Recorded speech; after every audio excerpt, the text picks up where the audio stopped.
Bon, cette vidéo aussi va concerner donc les écritures. Tout d'abord, des coniques, les écritures des coniques en coordonnées paramétriques.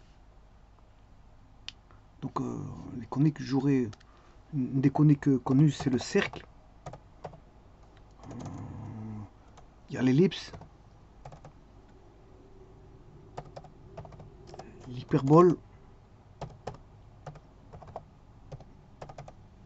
et la parabole. Alors la parabole est un petit peu, elle sort du lot. On va voir pourquoi elle sort du lot. La parabole. Alors, je vais commencer par le cercle. Quelle est son équation paramétrique? Bon, tout le monde la connaît. Et puis je vais faire tout sur GeoGebra, bien sûr.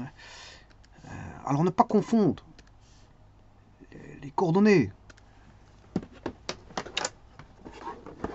Si je suis dans le blanc, je suis dans le plan, donc ne pas confondre les coordonnées cartésiennes que tout le monde connaît, x, y, dans le plan, dans l'espace c'est x, y, z. Bon, l'espace c'est un petit peu spécial, je vous le dis tout de suite, il faut plusieurs paramètres. Il faut plusieurs paramètres pour définir les choses. C'est normal parce qu'on est en 3D, donc il faut un paramètre en plus. Là-bas, on définit les coordonnées sphériques, les coordonnées, quand ça sied bien sûr à l'usage, parce que s'il n'y a pas d'usage pour les coordonnées sphériques, on ne l'utilise pas. Coordonnées cylindriques, coordonnées sphériques, coordonnées polaires, polaires cylindriques, et tralala. Il y a beaucoup de types de coordonnées. On peut faire des changements, passage de coordonnées cartésiens, polaires au cylindrique, polaire sphérique, et tralali, tralala.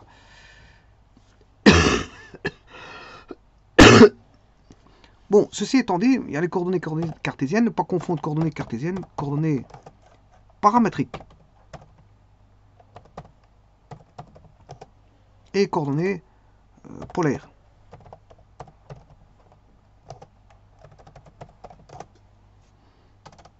On parle de coordonnées, normalement ils font un S partout. Donc, coordonnées cartésiennes, S, coordonnées paramétriques, S, puis coordonnées polaires,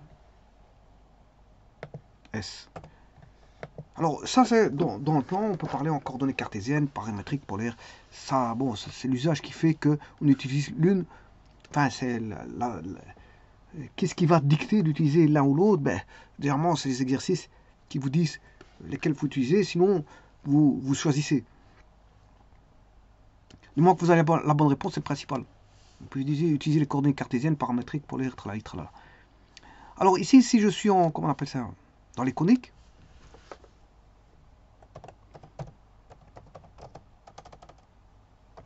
et que je regarde les coordonnées paramétriques, attention, coordonnées paramétriques.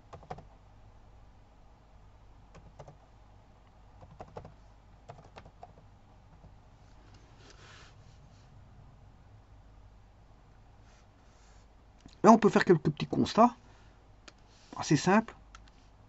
Le cercle est proche de l'ellipse. Voilà. Alors, comment trouver le cercle? Ben, je rappelle que le cercle,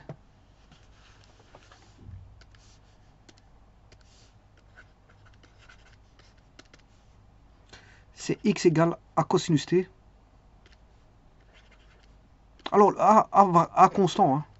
A est constant, hein. Faut pas commencer à le faire varier, parce que sinon, y égale a qui est aussi constant, sinus t. Alors, comment retenir ça? Ben, vous pourrez retenir que c'est la même chose que la différentielle du sinus t. Le différentiel du sinus, c'est le cosinus. Enfin, on va dire que je ne vais pas mettre la différentielle parce que ça va faire intervenir un dt. Mais voilà, si vous mettez sinus t, on va avoir cosinus t. Je préfère mettre en dérivé. Donc c'est a sinus t et a sinus t. Donc il y en a un, c'est la dérivée. Alors ça c'est pour le cercle. Alors je vous rappelle aussi que si je fais le carré, x carré plus y carré, vous allez avoir a carré cos carré t plus a carré sinus carré t, et qu'on peut sortir le a carré, on aura cos carré t plus sin carré t égale 1. Donc vous allez avoir cos carré t plus sin carré t fait 1. Donc une fois a carré, ça fait a carré. Donc vous allez avoir l'équation du cercle qui est centrale origine, x carré plus y carré égale a carré. Voilà, ça c'est pour le cercle. Voyons voir l'ellipse. L'ellipse, c'est un cercle décentré, tout simplement. Donc je écrirai x est égal à A. Attention, A constant, hein, encore une fois. A cosinus t, y égale B sinus t. Alors là, c'est la même chose que tout à l'heure. Cosinus, c'est la dérivée de sinus. Donc je pourrais écrire que c'est dérivée de sin, c'est cos.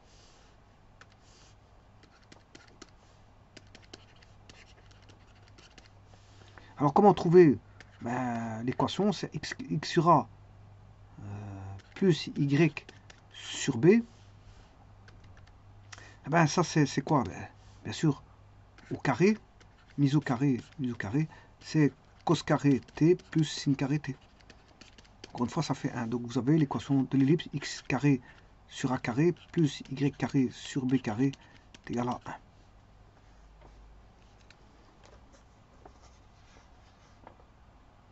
Maintenant, je vais faire l'équation de l'hyperbole. Parce que la parabole, je vais la traiter autrement. Parce que, bon, j'ai pas une histoire de dérivée qui apparaît. Voilà. Et en plus de ça, la parabole, c'est comme un petit peu comme quand on fait les changements de variables dans les calculs de primitifs.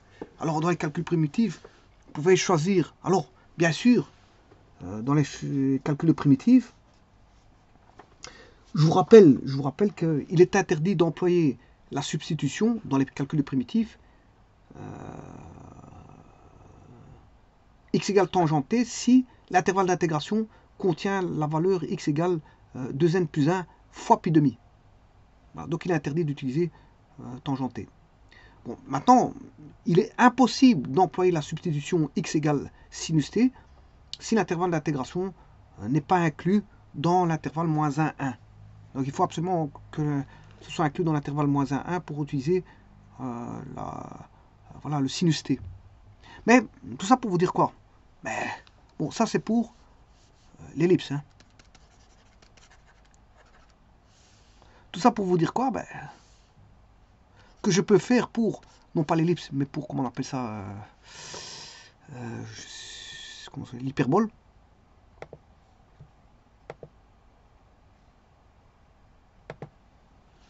Pour l'hyperbole, bien sûr, ça dessine une courbe, hein, tout ça. Voilà, c'est une courbe qui est la courbe gamma. Ça, c'est une courbe.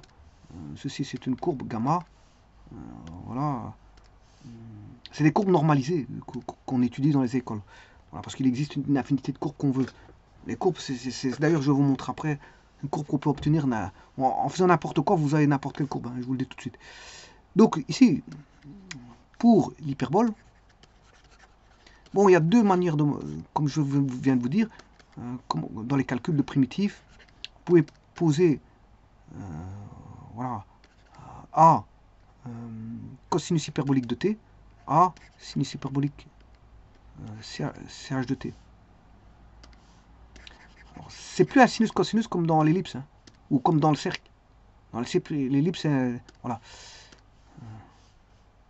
Alors ici, c'est aussi A fois sinus hyperbolique de t dérivé, c'est la même chose. Hein, parce que dérivé de sinus hyperbolique, c'est cosinus hyperbolique. Alors effectivement, vous savez très bien que cosinus hyperbolique au carré de t moins sinus hyperbolique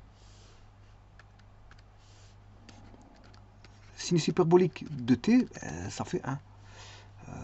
Donc, qu'est-ce qu'on peut dire? On peut dire que si je fais x sur a, bien sûr au carré, moins y sur b, attention que c'est sur b ici, hein.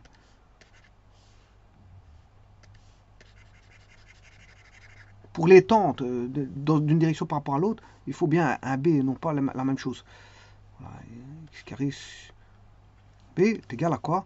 C'est cos carré de t moins sinus hyperbolique carré de t égale 1. Bon, comme je l'ai dit, dans les calculs de primitifs, on peut faire un changement de variable en sinus t, sinus hyperbolique de t, voire en sinus t, voire en tangente, mais ici, je peux mettre une tangente. Allez, vous allez voir pourquoi. Parce que je vous rappelle, dans les calculs primitifs, 1 plus tangente carré, ça fait sécante carré. Voilà. Donc, ici, si je mets gamma, et que je pose... alors, est-ce que la séquente va être au-dessous ou en dessous? Ben, il est très simple, il suffit de suivre le canevas que je suis en train de faire. La dérivée est toujours au-dessus. La dérivée, elle est toujours au-dessus. Elle est toujours sur la x, la dérivée. Donc, ici, qu'est-ce que je vais mettre? Ben, je vais mettre x, y, voilà. Donc, la tangente, je vais mettre ici, tangente t. Alors, bien sûr, c'est b. B tangente t. Alors que l'autre, c'est a. Alors, la dérivée de la tangente, je rappelle que tangente t dérivée, c'est cos t, sin t dérivée. Donc ça, vous allez avoir f' dérivée de sin, c'est cos, fois cos, moins sin, fois dérivée de cos, qui est moins sin, voilà, sur cos carré. Donc vous allez avoir cos carré plus sin carré sur cos carré. Et donc vous allez avoir 1 sur cos carré. Ouais, c'est vrai qu'ici, c'est la séquente carrée. Or ici, c'est pas la séquente carrée. C'est pas la séquente carrée, c'est la séquente.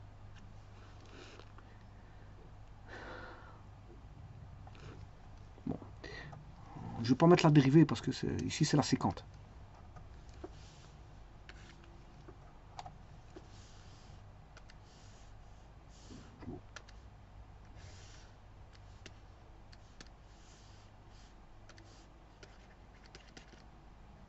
Séquente de t. Alors pourquoi? Ben, pour la même chose que ce que je viens de faire, x carré, x sur a au carré plus...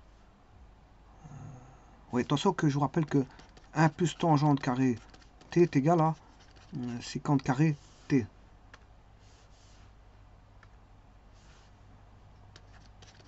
Donc je peux dire que séquente carré, donc je ne vais pas mettre le plus ici parce que bon, on n'est pas censé savoir ce que c'est que dans un premier temps. Donc x sur a c'est séquente carré, séquente carré t, moins la tangente carré t, ça fait 1. Donc là, si je fais moins y sur b au carré, ben, ça fait 1. Et vous retrouvez l'équation de x carré sur a carré moins y carré sur b carré égale 1, tout comme l'autre. Quand je l'ai travaillé ici, voilà, c'est x carré sur a carré moins y carré sur b carré égale 1.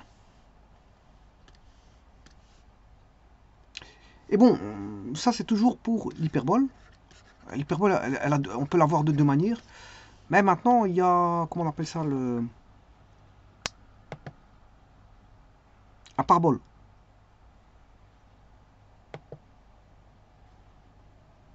Alors ça, c'est un petit peu spécial. Bon, c'est un petit peu étrange.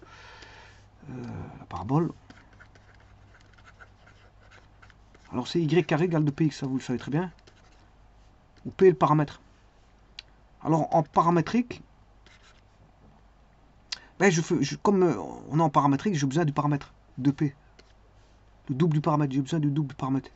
Alors je vais travailler avec le double du paramètre 2p. 2p ici. Alors qu'est-ce qui vient ici? C'est la cotangente. La cotangente t, et l'autre là-bas, c'est la cotangente carré t. Alors effectivement, si je mets y carré, c'est 4p carré cotangente carré de t. Et donc là, on retrouve tout de suite, ben, vous retrouvez 2p fois 2p cotangente carré de t, sachant que ceci c'est x carré. Donc on a 2p, 2px. Ceci c'est x. 2p cotangente carré c'est x. Donc on a bien y carré égale 2px. Bon, maintenant, voyons voir ça sous forme, voilà, sur GeoGebra.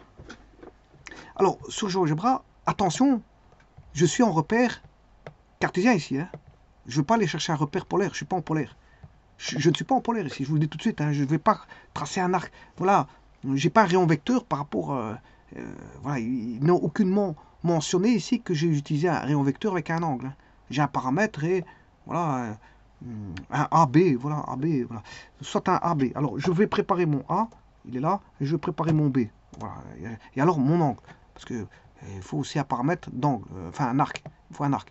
Alors, l'arc c'était. L'arc c'était. L'arc c'est sur le cercle, il s'appelle T. Là, on utilise la trigonométrie pour aller chercher le sinus de l'arc ou le cosinus de l'arc ou le sinus hyperbolique. Bon, ici, où est-ce que je suis? Je suppose que je suis. Voilà, ici, sinus hyperbolique, cosinus hyperbolique d'un arc, sécante d'un arc, tangente d'un arc, et enfin, cotangente d'un arc, et cotangente carré d'un arc. Bon, tout est arc, même au niveau de l'hyperbole, enfin, l'équation de sinus hyperbolique, cosinus hyperbolique, je vais utiliser un arc. C'est comme ça. Sachant que sinus et cosinus hyperboliques sont, sinus hyperbolique et cosinus hyperbolique proviennent voilà, des exponentielles. Hein. Voilà, mais malgré tout, on a introduit un arc ici. Alors, donc il me faut un arc. Ici, je vais mettre un angle plutôt qu'un arc. Voilà, donc je vais mettre un curseur d'angle. Je travaille en angle et non pas en arc. Curseur, voilà, que je vais appeler, c'est un angle qui va aller de 0 à 360 sans aucun problème. Et donc maintenant, je peux écrire mes équations. Alors, attention à ce que je vais vous dire. Attention. Ne pas confondre l'équation, enfin, ce que je pourrais mettre dans un repère polaire de ce que je pourrais mettre dans un repère cartésien. Ici, je ne suis pas en polaire. Alors, si vous voulez du polaire, il n'y a pas de problème. Du polaire, c'est par exemple, je vais mettre du polaire A fois cosinus alpha.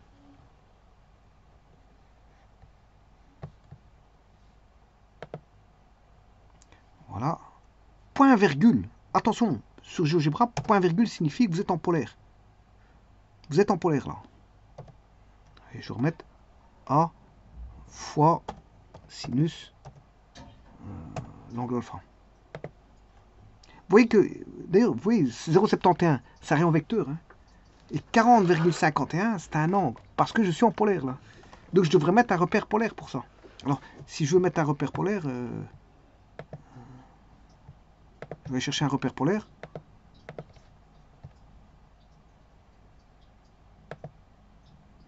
Ah, il faut que je change ceci. Là, je suis en repère polaire. Et donc, si je fais tourner, bien sûr, il faut que j'aille chercher une trace. Le point A, il est là-bas.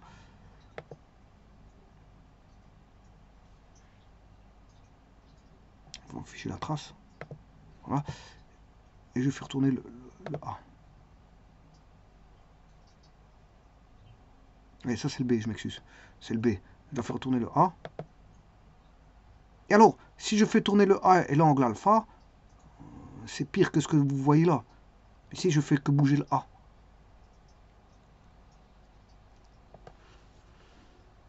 Ici, il n'y a que le A qui bouge. Le sinus et cosinus alpha sont constants. Donc, sinus alpha constant, cosinus alpha constant, il n'y a que le A qui bouge. Et donc, ça dessine une courbe. Voilà, vous avez une infinité de courbes que vous pouvez dessiner comme vous voulez ici. Ça dépendra, voilà, de... On sait qu'on est en repère polaire, hein, rayon vecteur, angle. Vous avez un rayon vecteur, un angle. Je ne suis pas dans le cas d'énoncé de... Voilà, en paramètre. Je ne suis pas en paramétrique ici, ni en cartésien, je suis ni en paramétrique, ni en cartésien, mais je suis en polaire. Alors maintenant, regardez si je fais varier l'angle aussi. Oui, ça c'est le B. Je vais faire varier l'angle aussi. Attends, regardez si je fais varier l'angle. On a un peu de n'importe quoi. Enfin, n'importe quoi, c'est des belles courbes quand même caractéristiques, voilà, qui sont dessinées. Voilà, vous allez voir ceci, vous voyez, ça va dessiner un petit peu des courbes étranges. Voilà, et ça, c'est en polaire. On est en polaire là.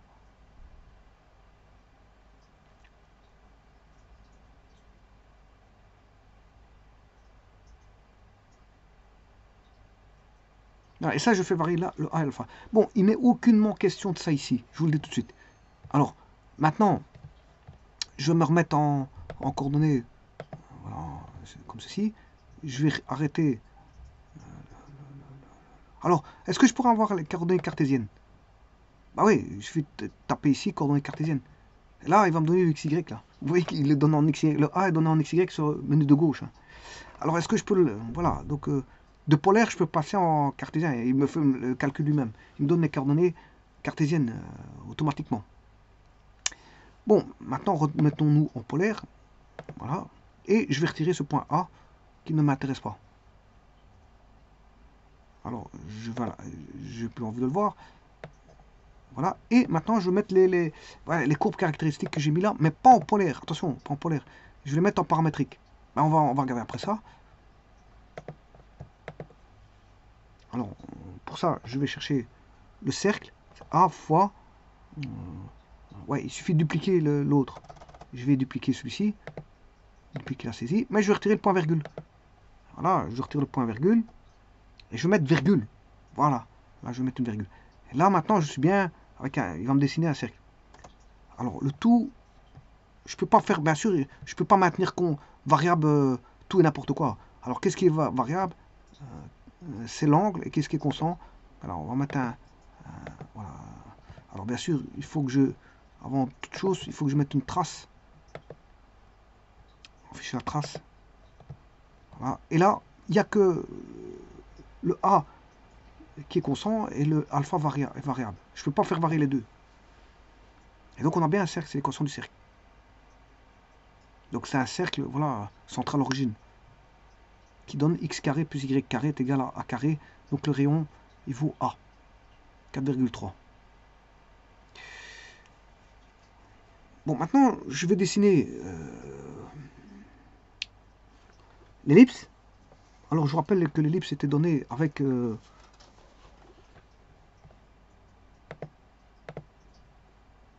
ça c'est le cercle. Et ça c'est l'ellipse. Il y avait deux façons de voir l'ellipse. Non, l'hyperbole. L'hyperbole, il y avait moyen de voir ça de deux façons. Mais l'ellipse, c'est plus ou moins comme le cercle. Donc il suffit de faire dupliquer. Je vais dupliquer, voilà, la saisie. Et je vais changer tout simplement le A en B. Ici. Et là, j'ai un point C, je suppose qu'il est là-bas. Celui-ci, il va me dessiner une ellipse. Donc je vais tracer la trace. Je n'ai pas besoin du B. Ah ouais, avant de faire ça, je peux avoir les coordonnées cartésiennes. Hein.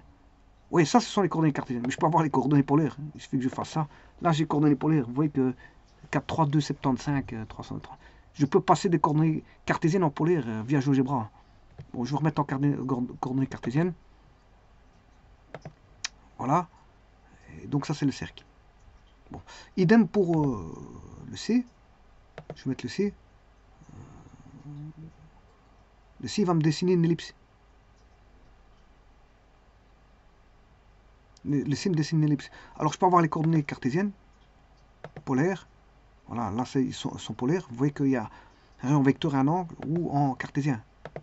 Là, je suis en cartésien. Donc, si je laisse tout tracer, voilà, je peux augmenter. Oui, le B, il est négatif. Je m'excuse. Je vais mettre un B, on va mettre un autre B là.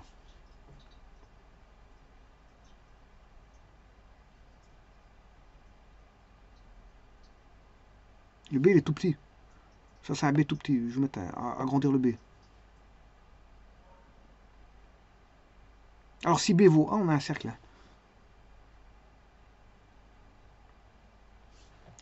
Je vais reconstruire, voilà.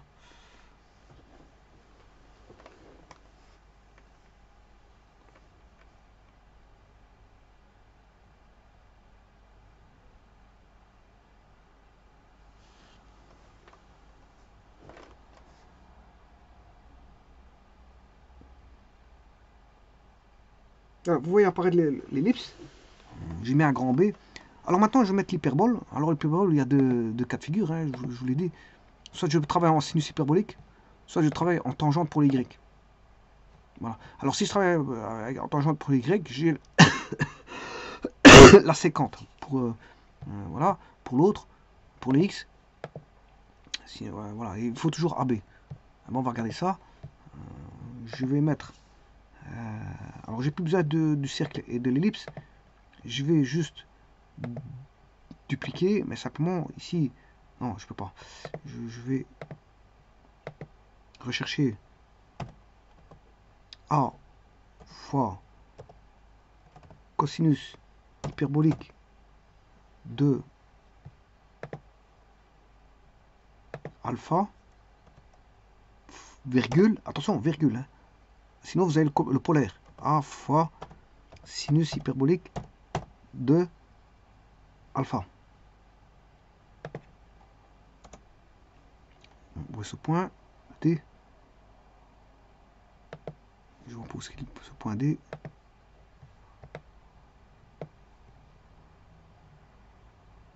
Le D il est là. Faut que je l'attrape. Je vais l'arrêter.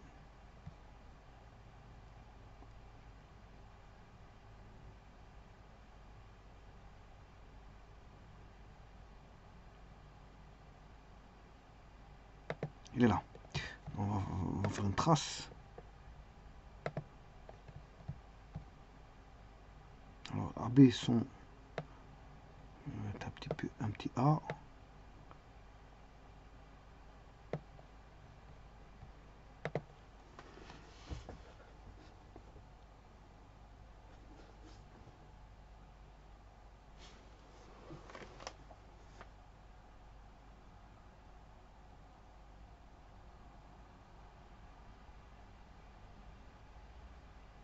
Bon, vous voyez qu'ici, il me donne qu'une partie. Hein. Une partie de la comment on appelle ça donne que dans le premier cadran.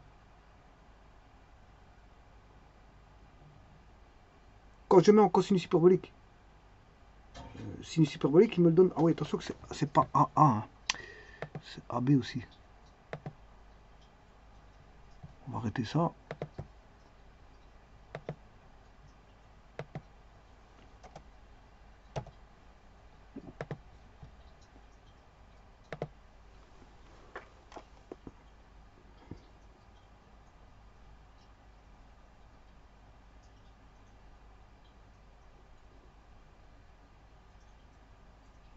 Et de toute façon, ça dessine que dans le premier cadran.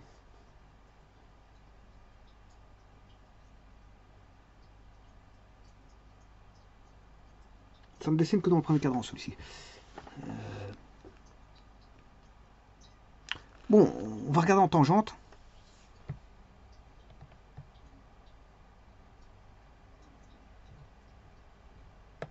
On va dupliquer. On va mettre en tangente. La tangente hyperbolique, donc la sécante. A sécante et la tangente. La tangente, la sécante et la tangente.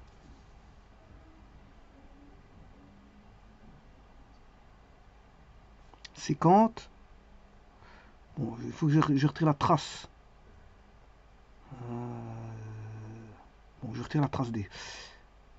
Je vais arrêter le curseur et je vais mettre, dupliquer la saisie, la sécante et la tangente. Vous voyez que avec la sinus hyperbolique, cosinus hyperbolique, bon, je sais pas pourquoi il va pas à gauche là. Voilà. Alors la tangente. Voilà, on va afficher la trace.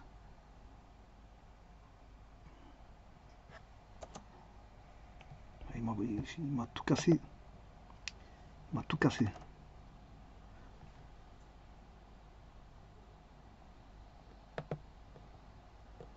À mon avis, il faudra tout recopier parce que ça va pas.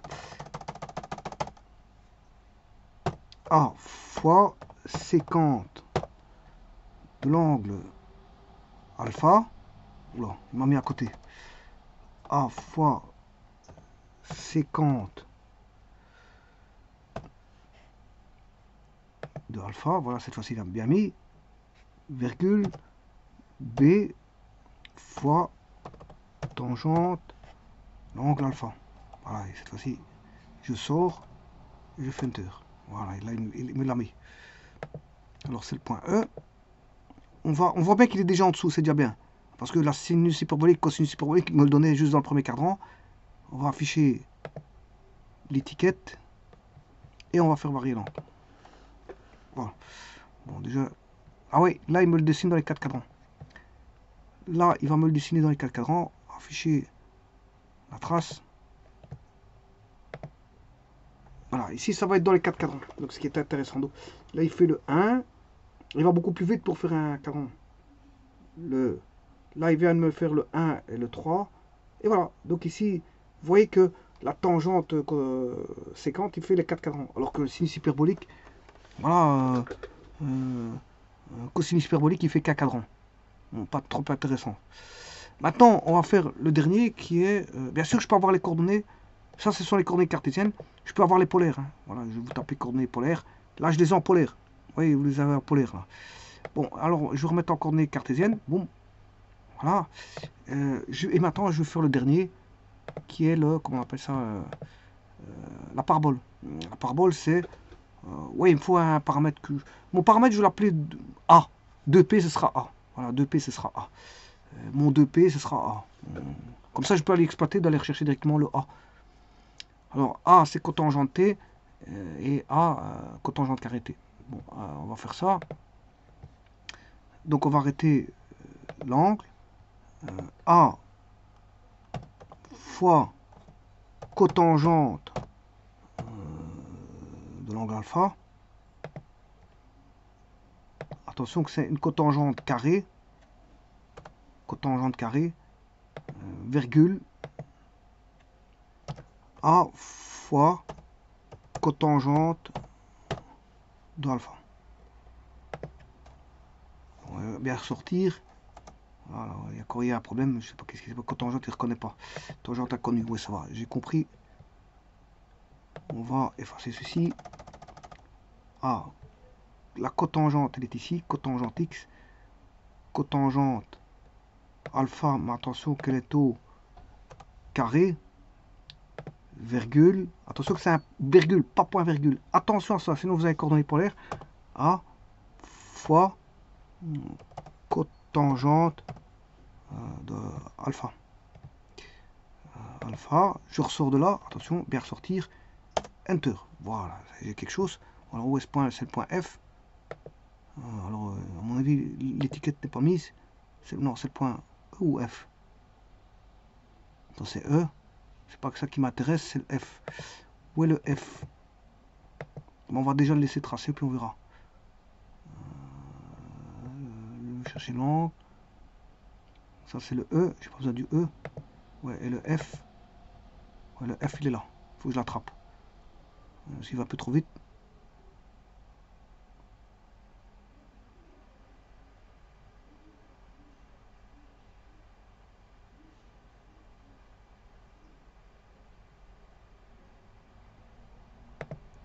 Voilà, oula. Voilà, c'est pas ça que je dois faire, c'est l'arrêter. On va arrêter l'angle, hop. Voilà, et je vais effacer, afficher la trace. Voilà.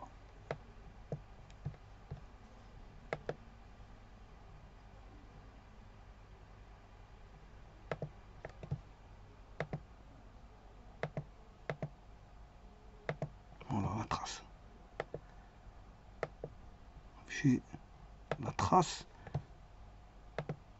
Voilà, il est là. C'est la parabole.